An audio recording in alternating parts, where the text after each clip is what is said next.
Welcome to NuttieBuddie Sports.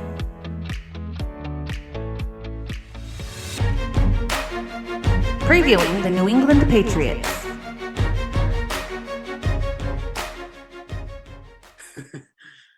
Okay, you ready to move on to the Patriots? We can just skip them. Well, unfortunately, this is a division that's preview, fine. so we can't. Okay. New England Patriots last year, they finished 10-7. I believe they made the playoffs last year. They were out in the first round. So, Avery, what is the big question surrounding the New England Patriots? It's the same question we answered with the Jets. It's all about Mac Jones. Can he take another step forward? That's really as simple as it is. Yeah, that's a really good one. This is a big question. I was listening to a podcast and they were talking about how they're switching their style of offense they're playing. They're going from a power run team to a zone run team, and a lot of their offensive linemen are still power running offensive linemen. So like in practice, it's not looking good right now. And then they talked about Matt Patricia being the offensive coordinator. Yikes. Calling plays. So my big question is, like, is Bill Belichick losing it a little bit? Is he, like, he's up there in age. Is he losing it a little bit?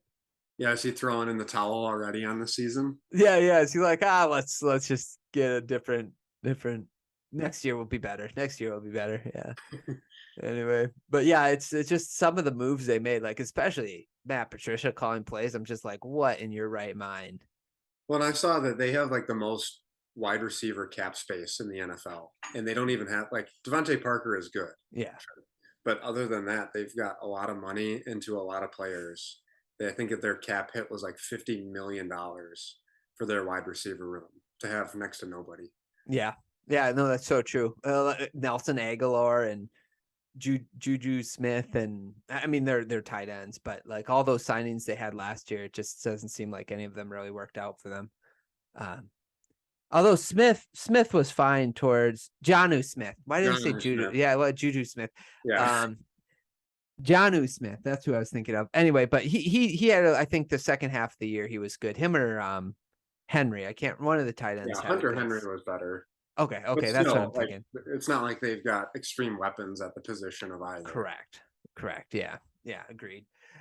Okay, favorite move in the offseason for the Patriots?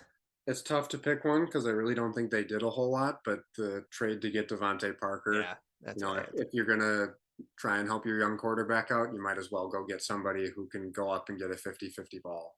Yeah. Which he's really good at. Yeah, I like Parker. I think they got him for pretty cheap too, considering what some wide receivers were going for. So that was their best move. Least favorite move of the offseason for the Patriots. I've got two of them. I listed their draft. I think the thing that sticks out the most to me is who they picked in the first round. That was offensive lineman, Strange. I remember they were interviewing Sean McVay during the draft. Oh, yeah. They had announced that the Patriots had taken this guy from Chattanooga. And Sean McVay and I think it was the GM, they looked over at each other and they're like, what are they doing? We had him going in like the third round, which is like pick 80 to 90, and they take him at pick 29. Like maybe he sees something in that guy. I don't know. It was just hilarious. This is part of the reason why I feel like he's losing his fastball a little bit. I feel like he has not drafted well, Bill Belichick, for the last couple of years, to say, I mean, even further. But with that in mind, part of their worst moves to me, or their worst move that they made this offseason, or least favorite move, is trading Shaq Mason for a 5th round pick. And then, like you said, reaching for his replacement in the first round. I hate when teams make a hole just to fill the hole. You know what I'm saying? Like, yep, they didn't want to pay him, so they shipped him off, and then they're getting a rookie. Yeah. That you hope fills it, which he won't. Right. It was kind of like what Detroit did with Darius Slay, and then they drafted Jeff Okudah the same year they traded away Darius Slay, and it's like, well, Okudah is not going to be as good as Slay, so I don't know what you're doing there. Anyway, but I also didn't really enjoy the Julius Peppers? Jabril. Oh, yeah. Peppers. Julius Peppers is much better. Yes. Jabril Peppers. I mean, he seems like a utility player, so maybe Belichick can utilize him to the full. I just don't think he's done anything in the league. That's fair, but if somebody's going to figure out how to use him on the defense, it will be Bill Belichick. But you're right, it wasn't like an outstanding thing either. Yeah. Right. Okay. So let me ask you this: what will make the season a success or failure for the Patriots? It is seeing enough in Mac Jones to lock him in as your franchise quarterback, because he could still show signs of weakness. But again, if he takes that step, if he shows you the flashes, can he be that guy that you're going to trust in the next, 2 years before his rookie deal is up to get you to the Super Bowl? Can he be that guy? Yeah. No, I agree. That's all you want to see. Yeah, I agree. I also have finishing second in the division. They finished second in division last year. You think you would progress forward? You don't want to be missing the playoffs, and if you don't finish second in this division, I don't think you're going to make the playoffs. So, I have that as far as their season being a success or failure. Okay, any additional questions with the Patriots? No, I'll make one more. I'll make a point on the next spot here. Okay. So, yeah, I don't have another question. So, predictions over and under. So Vegas has the over under for wins for the Patriots at 8.5 wins. What do you have, the over or the under for that? I'm taking the under. Okay. So you said you were going to take them at second in the division. I'd put them third. I think if you look at their schedule last year, they went on like a 7 or 8 game win streak.